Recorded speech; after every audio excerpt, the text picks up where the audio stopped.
Hey guys, welcome back to the channel. Today we're going to be playing a game of Midgard. It's going to be a solo effort, so I can be a little bit more methodical and deliberate in playing the game, because as per my last video, I said the game that David James and I had played, there was a lot of mistakes made, but it did give me a good feel for the rules, and certainly left me in a situation where I wanted to learn more about them and play the game more. So today we're playing Midgard. Today we're playing a War of the Roses battle, and I'll probably do this over 2 videos because I don't want the videos to go too long.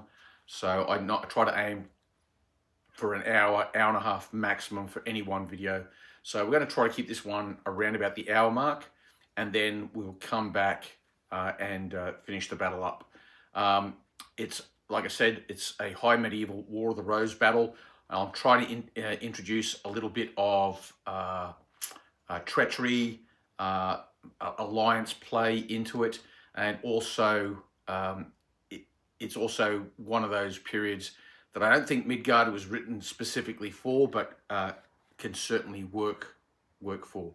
So let's go and play a game of Midgard, and it's like I said, it's a War of the Rose battle. Okay guys, so let's have a look at the scenario for this battle. So this is, I've loosely based it on Bosworth, essentially the battle that saw the demise of King Richard III. Very loosely based on that. Let's have a look at both armies. We're both going to start with reputation tokens, 9 each. I haven't based it on points or anything like that. I'm just going with, we're just going to have 9 reputation each. Hopefully this will make for a quick game. Let's have a look at the Yorkists first. The first unit we'll look at is, the first command we'll look at is these chaps here. This is the command of Richard Neville, Earl of Salisbury. What we have here is 2 units of longbow, 1 unit of men-at-arms, 1 unit of billmen, and a unit of handgunners. I'm using the stats from the Italian Wars army list, arquebusiers. Essentially, these are handgunners, but they're skirmishers. The next command is that of William Neville, Lord Falkenberg, 3 units of longbow and 3 units of billmen. Then there's another command here. It's a very small one. It's just this base of artillery, and it's under the command of a mercenary artillerist.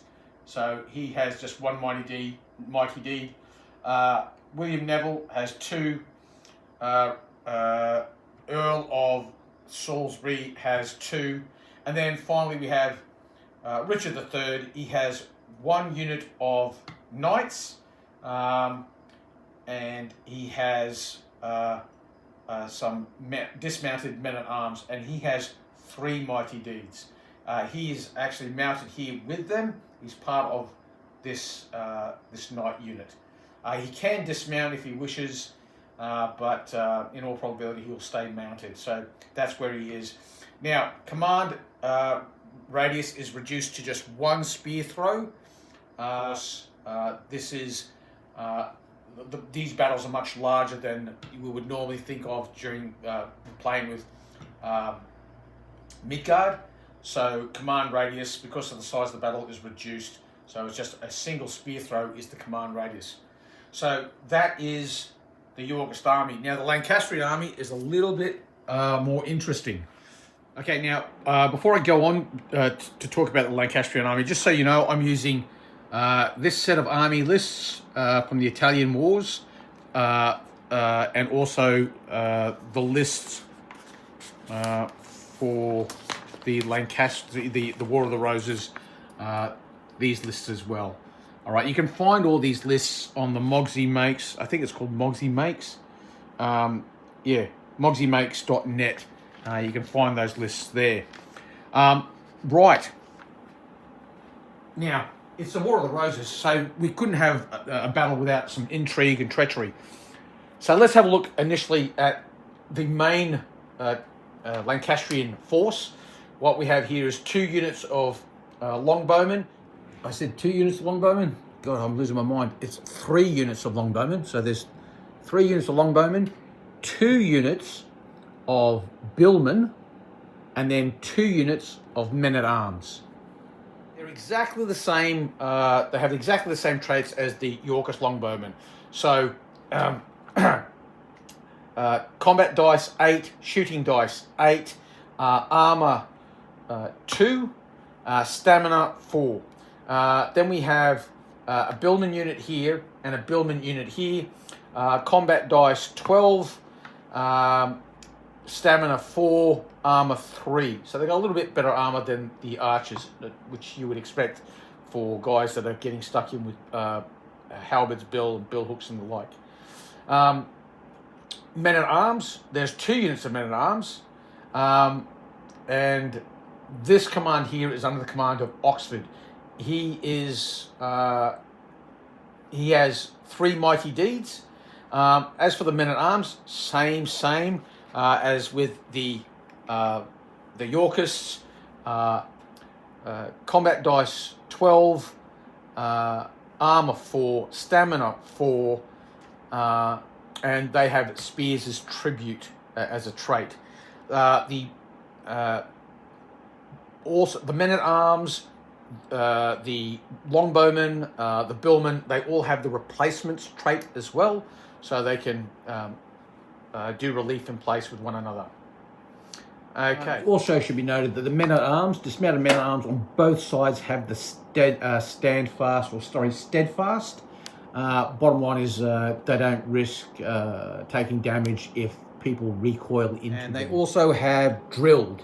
So dismounted men-at-arms, they are also classed as drilled. Then we have Henry Tudor. He has just 1 mighty deed, but he also has the hold fast trait. I'm going to give him hold fast. And these men-at-arms are not quite as tough as the Yorkist ones. I'll go through their traits in shortly, but suffice to say, they're a little bit more brittle. They're not quite as tough as Richard's men-at-arms. So that's the main Yorkist army. They also have, joining them, some mercenary pikemen. Now, these pike use the trait pike block as opposed to pike, and the pike block trait you will find in the early Italian Wars list at Mogsy Makes. The main difference is pike, they get a inherent 2 support role built into them, but that's only against mounted foes. These guys will get it against warriors as well. Now, they're commanded by a mercenary captain, and he has 2 mighty deeds, and we'll go through what other traits he has in due course.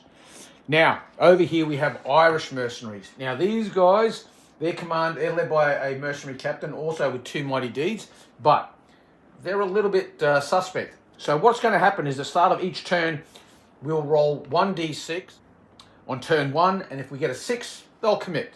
If they roll on turn 2, we'll roll 2d6, and if they get a 6, they'll commit. Turn 3, they'll roll 3d6, and if they get a 6, they'll commit. You can see where I'm going with this. Each turn, more dice are added, and on a single roll of 6 on any one of those dice, they'll join the fight. That said, if the Lancastrians lose 3 units, any 3 units, if they lose 3 units from Oxford's command, they will simply leave the battle. They'll just diddy mow, go home. They are only interested in being on the winning side. And finally, over here, we have Thomas Stanley. And he is simply a leader, a champion, with 1 mighty deed. And that mighty deed is, today we fight to win. And he will commit to whichever side inflicts the first unit loss. So if the Yorkists destroy 1 base of Lancastrians, they'll join Richard. And if it's the Lancastrians who destroy 1 base of Yorkists, then Stanley will join Henry Tudor. Okay, so we'll just go through the leader's traits now. We'll start with Henry Tudor. As I said before, he has holdfast, but he also has inspiring. Oxford, he has unleash hell on my command, or on my command unleash hell, and he's the army commander. The Pike commander, he has battle smiter. The Irish commander has with me. Stanley, as I said, today we fight to win. Then Richard, today he has today we fight to win. He's also army commander. Falkenberg, over on this side here, he has unleash on my command, unleash hell, as does Salisbury on my command, unleash hell. And that is all she wrote. So I think we can now start the battle. So, like I said, this is a house rule. We're going to roll to see which side is classed as the attacker for this turn. Green will be the Lancastrians or Henry Tudor, and grey will be Richard III. Now, Richard III, he's going to add in a mighty deed to get an extra dice. And let's see how that plays out. Okay, so, despite adding in the mighty deed, the best he got was 8, and Henry Tudor has 9. So for this turn, Henry Tudor is the attacker.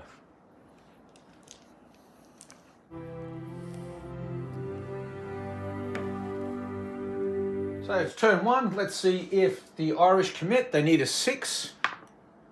4. So now they're just going to passively sit by, and then we'll start with movement.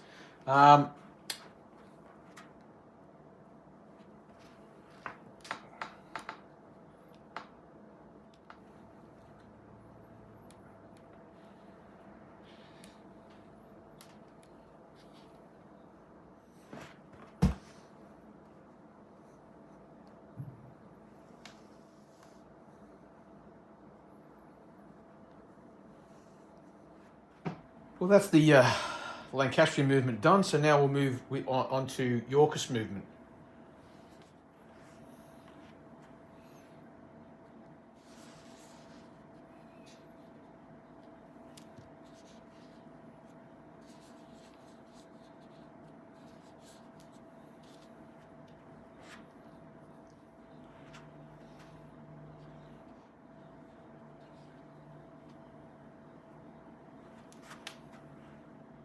So that's movement completed. Essentially, the Lancastrians advanced in the centre, and the mercenary pikemen are advancing out of the wood line, and the Yorkists, for their part, the right flank battle has advanced, and Richard III has moved in behind them.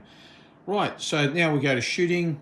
Longbow, they've got a range of 4. Let's see if anyone's in shooting range. Okay, we are. So we've got our first shots of the day. Defender gets to shoot first. So these guys here will be firing. It's outside the killing zone, so it's only 4 dice. We're not going to go with the unleash hell thing just yet. Is this guy in range as well? No, they're just outside range. So it's 4 dice, needing 5s and 6s. Okay. And they've got 3 hits. So that's going to be 1 stamina and a command test. Let's see if they pass their command test. They fail. They'll spend a mighty deed because he doesn't want them to. They still fail, and he's got 1 more mighty deed. And they failed again. So they're going to go back. Do they take a hit? Yes, they do. That's 4 2s in a row. And did the billmen take a hit? No, they don't. So the bowmen have taken 1 hit from the shooting and 1 hit from the crush. So it's a good start for Richard. And the only other shooting that might be in range is the guns, and I've checked, they're over 5 spear throws away. So that ends that ends turn 1, because the only unit that could fire would be those chaps there, and they've been driven back, so they're out of range, and they're also in a terrible state as well. So that is the end of turn 1. Let's go straight into turn 2. So with that, the first thing we do is we recover all our mighty deeds. So Richard gets 1 back, and Oxford will get all 3 of his back. So initiative, neither army commander is throwing in any extra dice for initiative. Richard is particularly happy to just stay on the defensive at this point. And Richard has the initiative. He's rolled an 8, whereas Henry has rolled a 7. So the initiative is now with Richard III. So, movement. Okay, so the handgunners are going to move through the woods. They'll attempt a second move. So they'll do a command test to see if they make their second move. And they do. And so that gets them to there. And they want to menace those pike blocks. These chaps here, they can do half a spear throw in any direction. So they're going to pivot somewhat, keep that wood on their right to protect them against the pike.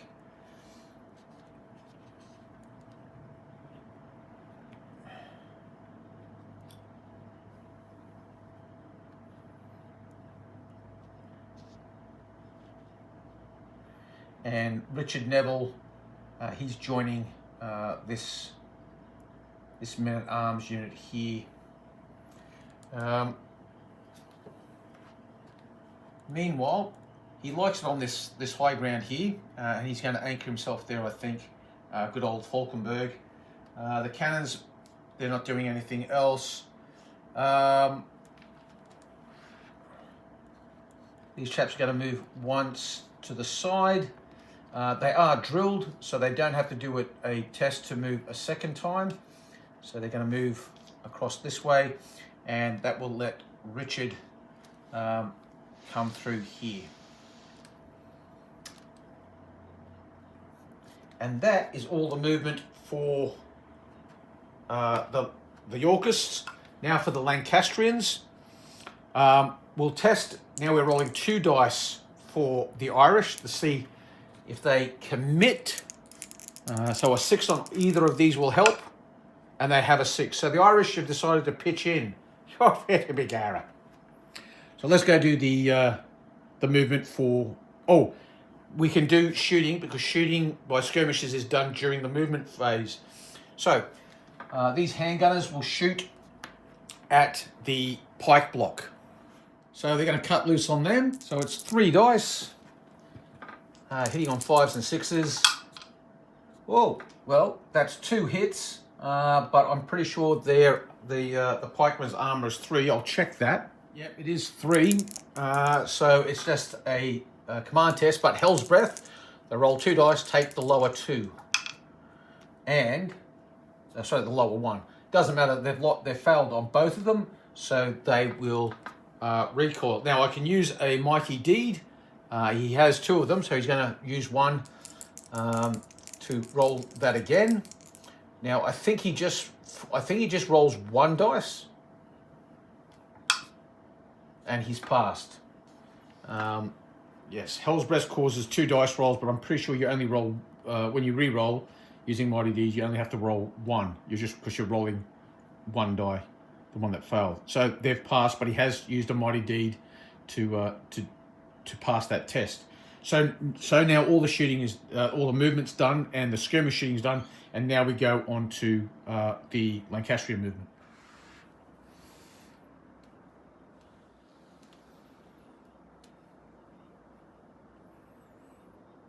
Now, these guys want to pass through them, so it's a command test for these guys to pass through them, and they've passed, so they're just going to move through them because they're in a bad way, and the rest Well, actually, they're gonna hold ground because they know that these Irishmen are coming up to help them out. So they'll move to there. Second move. Yep. So the Irish are hot to trot. The Gallo Glass. First move. Sorry, their second move. Because we know they can get to there. And they've passed, so they'll go through the woods. So they're just emerging through this boggy ground here. And these guys here, their second move. Oh, they're going to use a mighty deed to get them through. Oh, no, they're not. And so these guys are caught up in this boggy ground.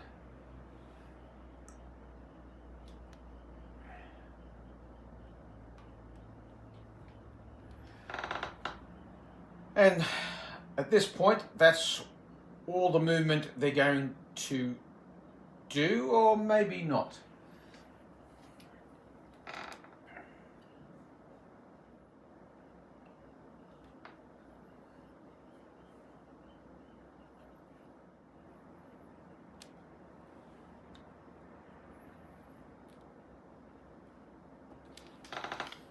Does he want to move a second time? No, I think he's going to wait for the Irish to come up. All right. So that's all the movement done. We just do a slight error in regards to the replacement. Essentially what happens is one doesn't move through the other. They just simply swap places. So I've altered that and fixed that up. So they've swapped places, and that's basically where we are now. So that's all the movement done. We've now got shooting in turn 2. Obviously the defender shoots first. So that will see the Lancastrians shooting. Okay, so we'll start with these guys here, shooting at them. 4 dice, because it's normally 8, but it's outside the killing range, so it's 4. 3 hits, so that's going to be 1 stamina and a command test. So they'll do their command test now, and they've passed. But that is 1 hit on these guys. These guys are now going to shoot at them as well. Oh, that's going to hurt. So that, oh, actually, it's another hit. 3 hits, 1 stamina. And then the command test. They've failed. Well, obviously, a mighty deed will get expended there. Because the last thing they want is those guys going back into their hard rock and amigos, and they've passed. Okay, any other shooting? No. So now it comes back. These guys will fire at them. So it's 4 dice.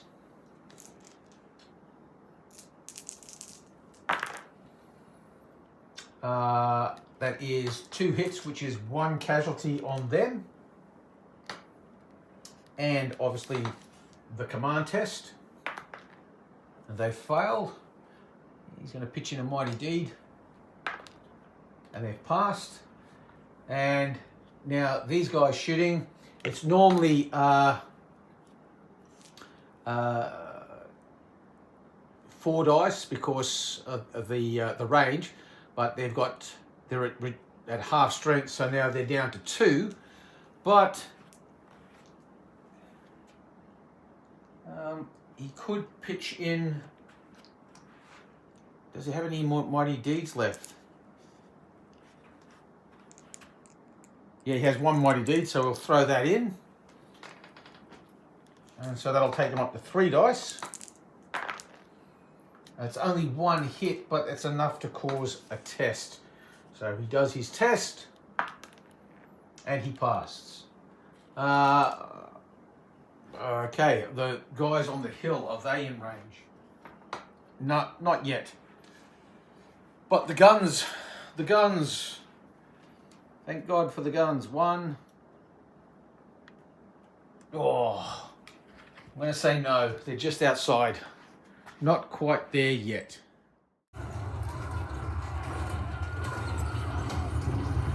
start of turn 3.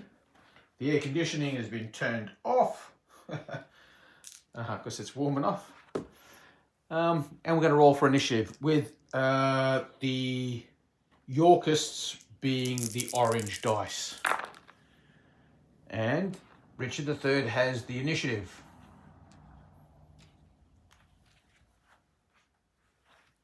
So the first thing he's going to do is he's going to get these handgunners to cause all sorts of grief for these preponderous pikemen.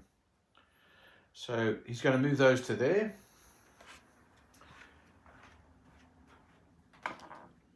And continue to advance forward here. Now, it does leave, it is opening his flanks, obviously, to the handgunners. Sorry, to the pikemen. But that's a risk he's willing to take.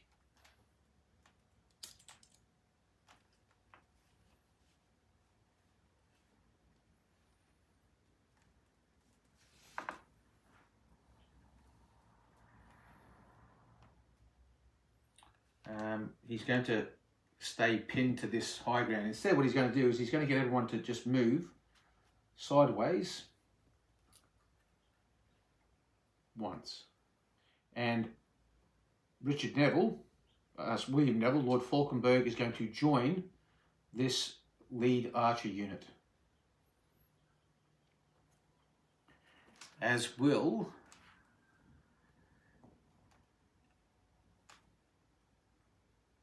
the Earl of Salisbury. He's joining that archer unit. Okay, so that's all the movement for those hard rockin' amigos.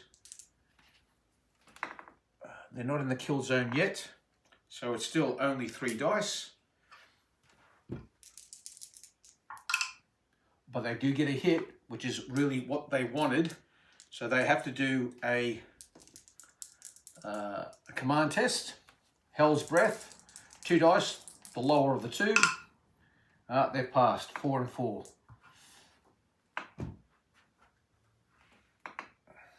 That's all the movement and skirmish fire for the Yorkist cause. Let's go and have a look now at the Lancastrians.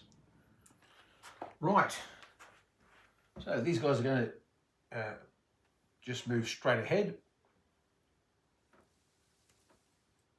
They'll attempt to move a second time, and they do. So they're trying to go pell-mell towards these guys here. These chaps here, they're going to likewise. Let's see if they can get a second movement. They'll use a mighty deed, and they get there. And he is joining this this pike phalanx with his battle smiter trait.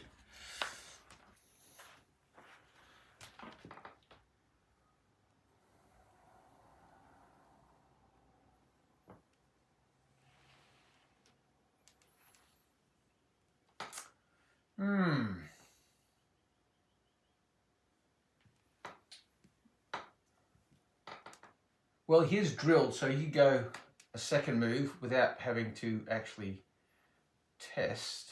So he's going to move that far across. And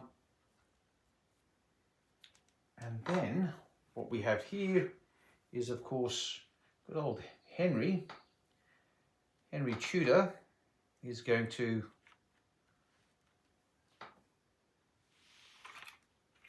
move up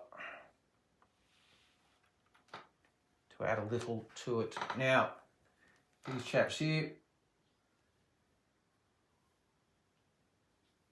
moving forward. Now the Stanleys, they've got this, feeling a bit nervous, but all the same. I'll move to there. A second move, we think not, but maybe a second move with these guys that gets them out, and then we'll attempt a command test to go, oh, well, he's going to use one of his mighty deeds, These Irish do not want to move. One is other mighty deed. Yes, they really need a bit of cajoling to get them going. But most of them have been spent, and that is all the movement for the Lancastrians. And now we go into the shooting phase with the defender firing first. And in this case, it is going to be the Lancastrians firing first. Okay, so this unit here, it's only got 1 stamina hit on it, so it's normally 8 dice. Outside killing zone 4 dice. I'll shoot at these chaps here, and not a single hit. These guys now will fire at them. 1 hit. Jeez. Okay, so 1 hit, which is a command test, which they promptly fail. Spend a mighty deed so that it can roll again. Oh, they failed again. Second mighty deed.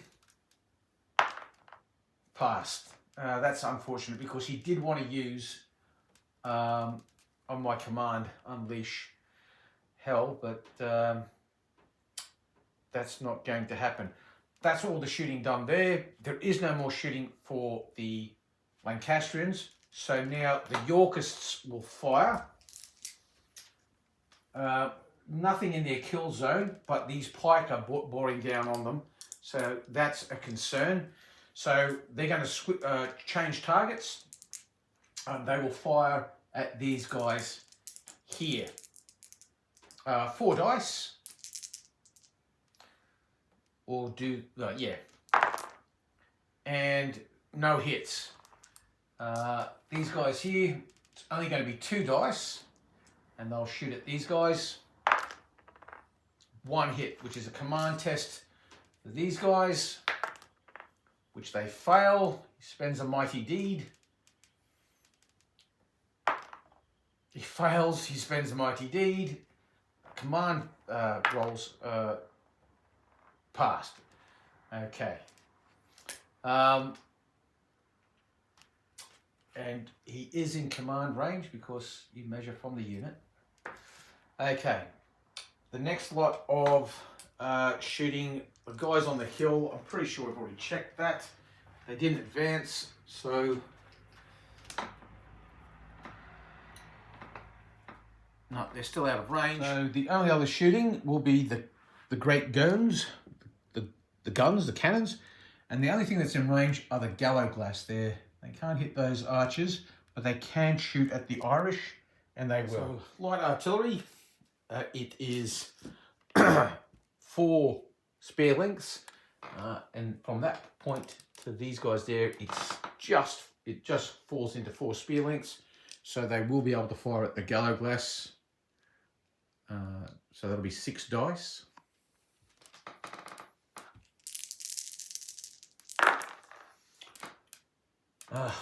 Only 1 hit, so it's just going to cause a command test, but because it's Hell's Breath, it's 2d6 and they take the lower 2, and they've passed on both of them, meaning 4, 5, or 6. So the first discharge from the cannons really was quite unimpressive.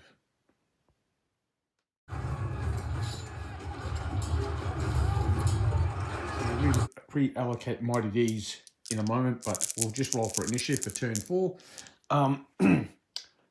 Henry will be orange and Richard will be green.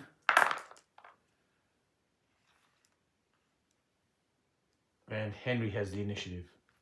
Now we're into the movement. This is going to be interesting. The situation here is these guys want to charge them. Once they contact, they can do a half spear length move to get in or to make the maximum contact. But the depth of this unit, as it goes in, as it swings around, it's going to strike this guy. So I'm guessing that it goes in, conforms around until it gets, you know, almost touching them, and they must stop. I could then move that unit and there's no, you can move the units in any sequence that you wish, so, or any order that you wish, as long as when the unit's moved, it can move once, then maybe twice, but after that there's no further movement. Then you go to the next unit. So this sequencing is pretty important on how you do it. I think that's an important aspect to the rules. So with that said, let's see what we can do here. Now, they can go one spear throw directly head, or they can go half a spear throw in any direction they wish.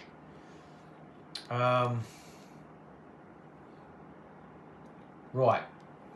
So with that said, we'll start with the charge.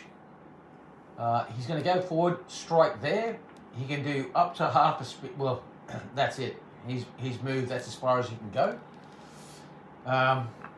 This guy is now going to go forward once.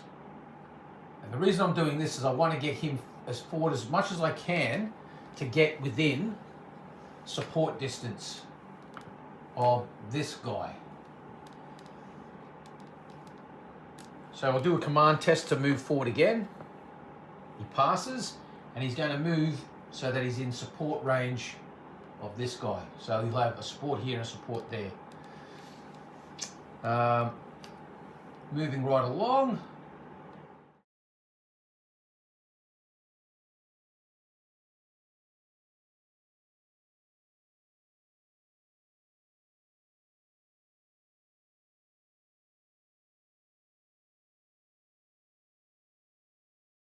So I stepped in front of the camera there, so I'm going to redo the movement, or explain the movement. So essentially these guys have moved forward, charging them, came into contact. They haven't been able to pivot around because the length of the unit meant they would have pivoted into them guys. So they moved an inch and then got stuck. These billmen here moved forward once, passed the command test, moved forward a second time. The reason they've gone to there because they want to get into support distance for this pike block here. This pike block then moved up as well. It went a full spear's throw movement, and that's where it's ended up. All these guys then have moved forward one move, and then Oxford, who was with this unit of men-at-arms, has transferred himself to this unit of men-at-arms. The only other movement we had is these guys have moved forward one spear throw. These guys are holding their ground because they're concerned about how the Stanleys might react, and the Irish Kern have dashed forward 2 times. So they can screen against these guns, but they're not going to get there in time to.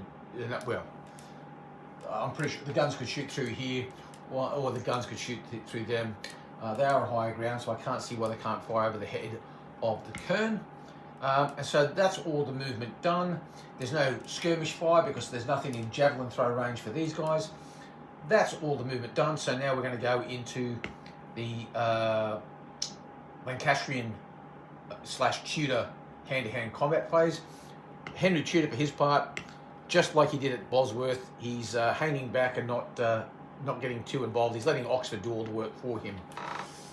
Okay, so now we're going to do the combat. Now let's have a look at the mercenary pikemen first. Okay, so they fight with 12 combat dice, and they have spears as tribute, so that adds another 2, so that's going to be 14, and they're going to re-roll 1s. So we'll do them first. Okay, hitting on 5s and 6s. There's 2 1s there.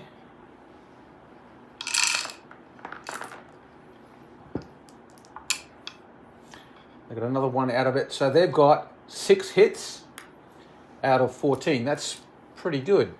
Now the longbowmen, they have 8 dice, they have 4 shooting dice, and they haven't fired, so they can add half of those in as point blank fire. So that takes them up to 12. They've got a level 2 leader attached, so he's going to fight as well, and he's going to use one of his mighty deeds. So the green dice will be the longbowmen, the white dice will be the mighty deeds, and the grey is obviously our man pitching in. So our man has inflicted 2 hits. 5s and 6s, that's another. The mighty deed didn't help. And that's it. So it's going to be 5 hits versus a grand total of 6. So now we do the support rolls. Now, the attacker has inbuilt 2 supports because it's a pike block. He has another 2 supports from that unit, and he has 2 supports from that. So he has 6, saving or deflecting with 5s and 6s. 1, 2, 3. So that takes away 3 of the hits. Now, the bowmen have 3 units within support range, and so he's going to use all 3 of them. Sorry, that's going to give him 6 support rolls, 2 from each unit. 5s and 6s, 1, 2, 3. So that takes away 3. So the grand, that is a win to the pike block. 3 hits to 2 hits, or 3 stamina points to 2 stamina points. So that will mean that the bowman will take a full 1 loss, and the pikeman with armor 3 won't take any. There's no leader involved here, so there's no risk to general. There is a leader there, so there's a risk to him. So there was Richard Neville, the Earl of Salisbury. There was 6 hits all up, which means he's going to roll 2 dice, and if he gets a 1 on either of these, he'll suffer a wound. 6 and 6. He dodged them manfully, so no damage there to him. But they will push back, so they go back half a spear's throw. They'll have to do a test, and they'll have to do a test. The front unit, they take another stamina point. The rear unit, they take a stamina point. So more hits on them. Pike phalanx, or pike block, they can choose to follow up, and they'd be fools not to, so they will. They'll continue to chase after these guys here.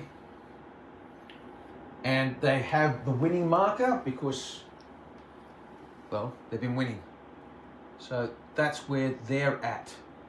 And it's all going off. Now, reputation. Now,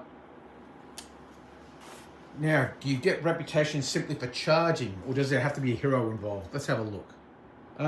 Any reputation to be gained in that? No. There was no hero involved in the charging, so no reputation gained there. So now we're up to the Yorkist movement. So, with that,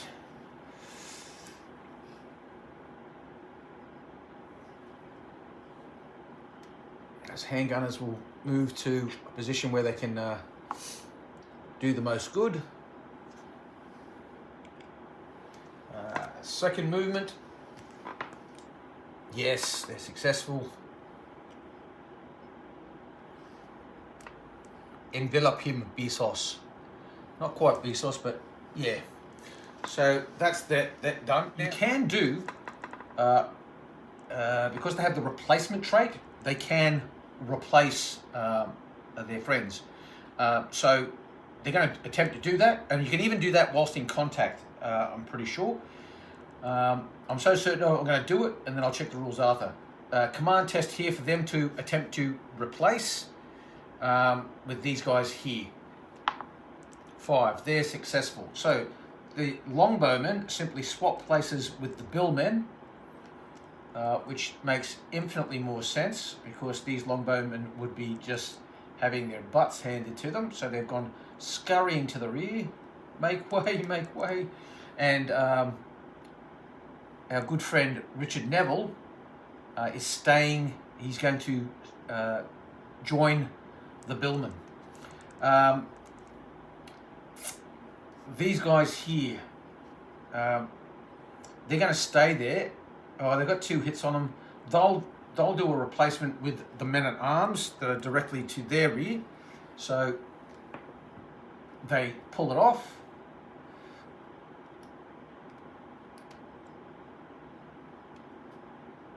And the men-at-arms take their, replace those guys there. Richard the hard rocking amigo, the hard charging man that he is going to completely change facing. Now I'm pretty sure that is a change of facing is a complete full turn, and you can't move again. So that's what he's going to do. There's no surprises what he's about. Over here, they're going to hold the ground. Of course, they're happy to be on this high ground. They're now in shooting range and they want to get into a shooting fight. And that is all she wrote. Now the handgunners will shoot because they can fire during the skirmish phase. Now I don't know if they're permitted to shoot into an ongoing melee. I suspect not. So what they will do is they will shoot at these guys here. So to that end, actually, it would probably make more sense that they would face that way. The joys of solo gaming. You can just do that, all right? They're still not in the kill zone, so they'll fire at those guys there. Handgunners, they normally have 6 dice. They're outside the kill zone, so it's 3 dice, but they do have Hell's Breath. So I'll mark that. So they're going to shoot at those guys. Wow, okay. That is 3 hits, so that's a stamina hit on that pike block. They also have to do a command test, and they have to do a risk to leader. So that's 1 hit there. That's pretty good shooting. Risk to the leader, just 1 dice. He's fine, but they'd have to test to see if they recoil. They fail. He's going to use a mighty deed, and they pass. And so that is the skirmish fire. Now it's hand-to-hand combat, and we have an ongoing fight there. Now, it was a replacement. I don't think that would class as a charge. So I'm not going to give that as a charge. That is just simply another unit pitching in fighting. So let's go through the number of dice. For the billmen, they get 12 dice. They have old mate Salisbury pitching in. He's going to not use a mighty deed because he might need that for something more pressing. And that's how many dice they get.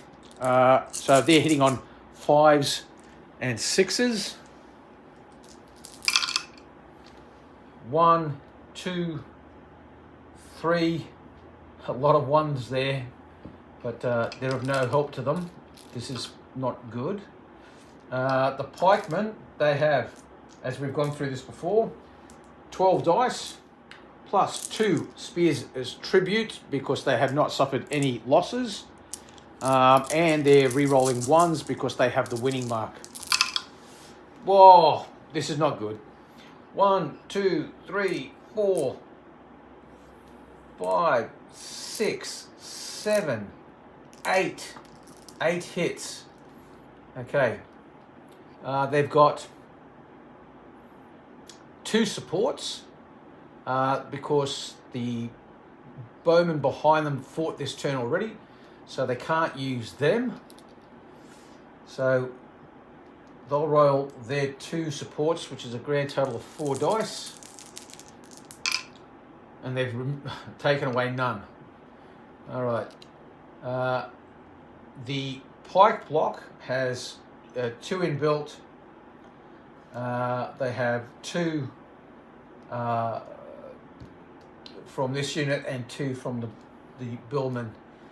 So that is 6 support rerolls. 1, 2. So they parried away 1. That has been a disaster. That is 1, 2. So 2 hits on the billmen. They have 3 hits all up. And there's going to be a lot of risks to the general as well. Okay, so that's going to be 3 dice rolls for Salisbury. And because of the number of hits that we're on him. So, on the unit. So it's 3. Any one of these is going to be... Oh, okay. So he's got a 1. He's got 2 1s actually. I think it's just just one. So he's going to pluck a mighty deed and try to parry that away. Oh, no. So he's been hit. So he loses he loses one reputation because he had to use a mighty deed. So that works against him.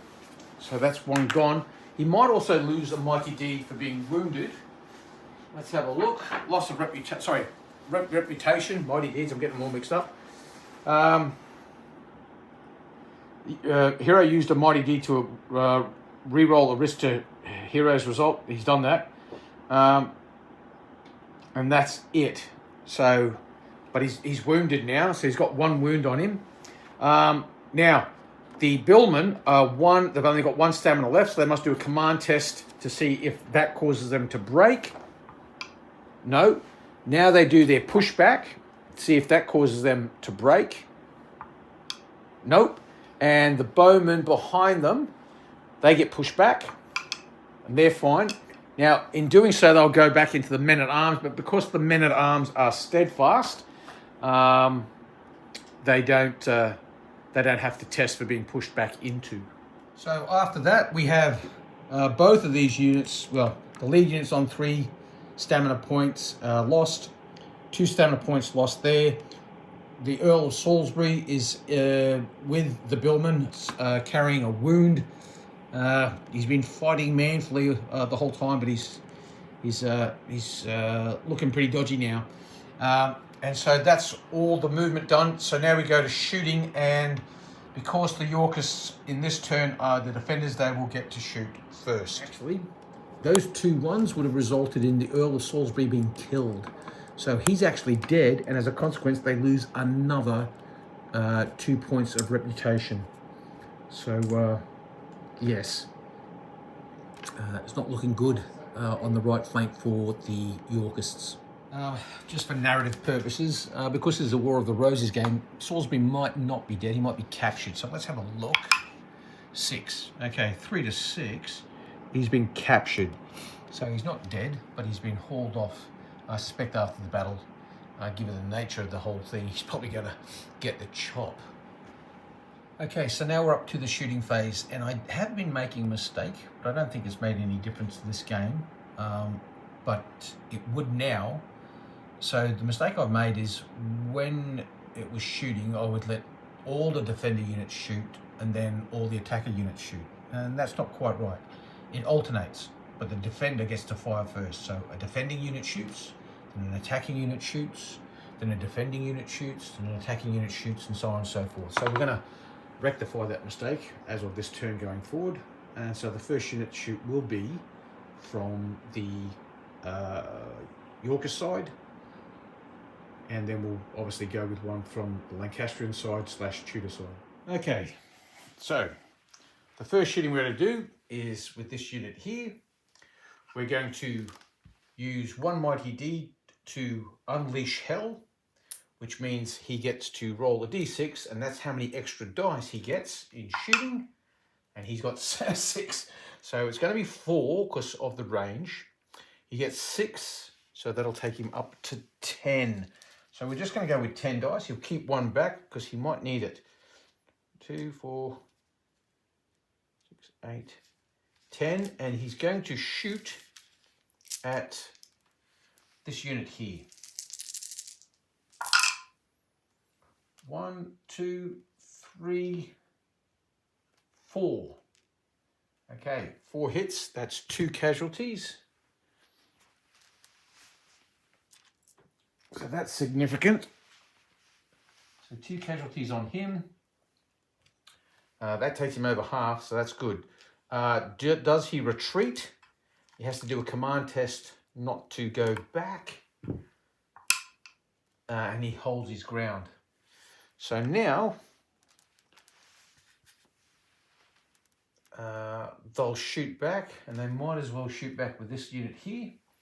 Actually, no. Yeah, this unit here, and he's going to shoot back at the unit with Falkenberg. And it's only going to be 2 dice. Mighty deeds can only be used to improve the shooting if a leader is attached. There's no leader attached, so it's just going to be 2 dice. And a 1 and a 2 and a nothing. So the next shooting will come from this unit, and he's going to fire at him. It's going to be just 4 dice.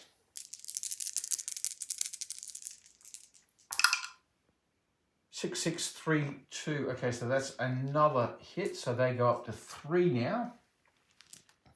So they've got 3 casualties on them.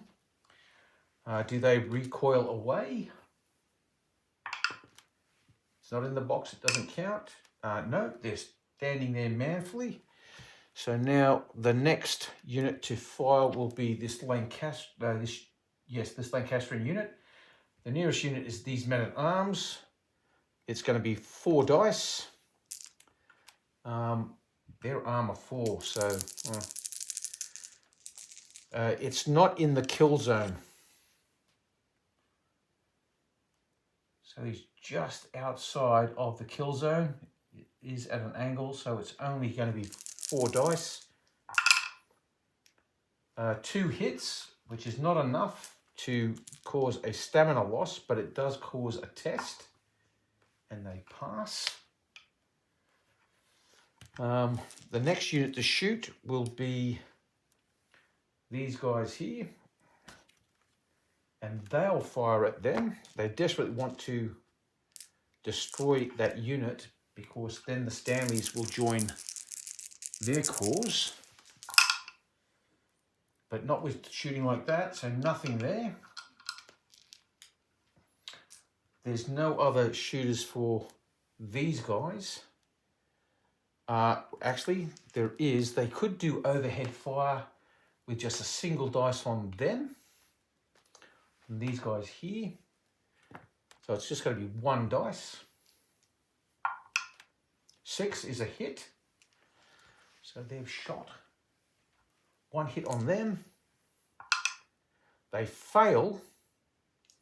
So they have to go back.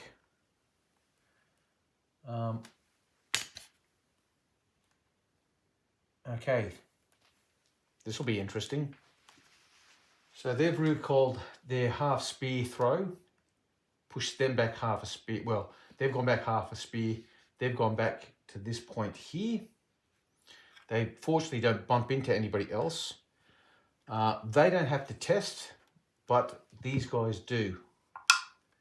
And they're fine. Now the last one to shoot will be the artillery. So these gunners here are going to fire at these chaps. 7 dice because the artillery officer is pitching in. 1, 2, 3, and that's enough to destroy that unit, which will mean that the Stanleys are going to come in on the side of Richard, and it also means that the Tudors have just lost 2 reputation for the loss of that archer unit, those longbowmen. Okay, so that's the situation at the end of turn 4 and the beginning of turn 5. The Stanleys are finally committed. They're coming over to Richard's side. Reputation-wise, the Lancastrians, or Henry Tudor, they sit on 7 reputation, and Richard is on 6. So we're going to wrap it up there. Join us for part 2 and the conclusion of this battle in the next video, which will be available very, very shortly.